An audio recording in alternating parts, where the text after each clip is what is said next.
Hello class, good morning.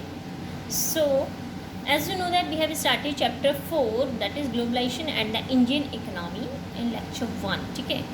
And we have completed lecture 2 also in last lecture. In that we have studied about what is foreign investment, what is foreign trade, interlinking production across countries, okay? So, now our next topic is foreign trade and integration of market. Okay, these are the some notes on this. Only these are the notes based on this topic, but I am explaining you in detail.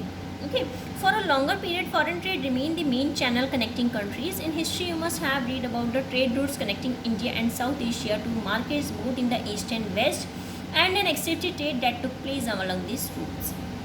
Okay, also you would remember that it was trading interests which attracted various trading companies of the world such as the East India Company to India. What then is the basic function of foreign trade? अगर हम foreign trade कर की बात करें तो foreign trade का basic function क्या है? आम जो हम function की बात करें, what is that? So to put it simply, foreign trade provides an opportunity. Foreign trade क्या करता है? एक opportunity create करता है for the producers to reach beyond the domestic market, that is market of their own country. मतलब अपने market को छोड़ के बाहर भी जाता है. ठीक है, producers can sell their produce in markets located with in the country. Producers क्या कर सकते हैं? जो भी उनके प्रोड्यूस कर रहे हैं वो अपनी विद इन द कंट्री वो सेल कर सकते हैं. ठीक है, it can also compete in markets located in other countries of the world. Similarly for the buyers, import of goods produced in another country is one way of expanding the choice of goods beyond what is domestically produced. Okay, so in general, with the opening of trade between countries, goods travel from one market to another. अगर हम general आम तौर पे बात करते हैं तो trade का मतलब क्या है? गुड्स का एक कंट्री से दूसरी कंट्री में जाना, व्यापार जिसको हम बोलते हैं. ठीक है, choice of goods in the market rises. अब जो है चॉइस ऑफ गुड्स किस तरह का होना चाहिए, उसकी चॉइस जो है मार्केट में राइज हो गई है. Prices of similar goods into to markets tend to become equal. अगर सेम गुड्स हैं, प्राइजेज जो मार्केट में उनके वो लगभग इक्वल हो गए हैं. जैसे अगर सपोज हम ताज़ा चाय पत्ती की बात करते हैं, सो एक दुकान में आपको 60 की मिल रही है तो दूसरे में भी 60 की मिलती है. बहुत मोस्ट प्रोबेबली होता है कि कोई 58 की दे रहा है, कोई 59 की दे रहा है. ठीक है, and producers in the two countries now closely compete against each other even though they are sitting by thousands of miles away from each other. अलग भले ही वो एक यहाँ पे प्रोड्यूसर है, एक दूसरी जगह पे प्रोड्यूसर है, दोनों लेकिन एक दूसरे से कंपटीशन कर सकते हैं. ठीक है, foreign trade thus results in connecting the markets और integration of markets in different countries. Foreign trade क्या करता है? मार्केट को कनेक्ट करता है और इंटीग्रेट करता है मार्केट्स को अलग अलग कंट्रीज में. ठीक है, इन डिफरेंट कंट्रीज. सो अब जैसे सपोज मैं एक एग्जांपल बता रही हूँ आपको. Chinese toys in India. Look at here, Chinese toys in India, that is Chinese producers learn of an opportunity to export toys to India. अब चाइनीज़ जो प्रोड्यूसर्स थे उन्होंने सीखा कि उनको कैसे अपॉर्चुनिटी मिले कि अपना सामान वो इंडिया में भेजें, एक्सपोर्ट हो. ठीक है ना, इंडिया में एक्सपोर्ट करें. Where toys are sold at a high price. अब चाइना में तो चीज़ें सस्ती बन रही है लेकिन इंडिया में आके वही चीज़ें महंगी मिल रही हैं. ठीक है ना, Chinese product. They start exporting plastic toys to India. उन्होंने क्या करा? एक्सपोर्ट करना शुरू कर दिया इंडिया को plastic toys. Buyers in India now have the option of choosing between Indian and Chinese toys. अब बायर्स हैं, सपोज हम लोग बायर्स हैं, हमारे इंडिया में चाइनीज टॉयज भी और इंडियन टॉयज भी. So we have option that what will we buy, Chinese और Indian. Okay, we have two options. So due to its cheaper price and new design. अब आपको देखा होगा कि जितने भी चाइनीज़ प्रोडक्ट होते हैं एक तो रेट सही होता है उनका, और क्या होता है कि वो उनमें डिज़ाइन लुक वाइज बहुत सुंदर होते हैं. ठीक है, जो Chinese toys become more popular in India. अब क्या है, चाइनीज़ टॉयज क्योंकि दिखने के सुंदर है, सब कुछ है, रेट में भी कम है, तो चाइनीज़ टॉयज ज़्यादा पॉपुलर हो गए इंडियन मार्केट्स में. ठीक है, but now as you know that due to corona, due to COVID-19, all Chinese products are banned in India. In fact, all Chinese apps are also banned in India. Okay, na? You know all about it. Within a year, 70 to 80% of the toy shops have replaced Indian toys with Chinese toys. एक साल के अंदर अंदर में क्या हुआ कि जितनी भी इंडियन टॉयज़ थी उन सबको किसने रिप्लेस कर दिया? चाइनीज़ टॉय शॉप ने. Toys are now available cheaper rate in the Indian market. अब टॉयज़ जो है अवेलेबल हैं चीपर रेट में इंडियन मार्केट्स में, सस्ते रेटों में बाज़ारों में मिल रहे हैं. What is happening here? यहाँ पे क्या हुआ? As a result of trade, Chinese toys are coming into the Indian markets. In the competition between Indian and Chinese toys prove better.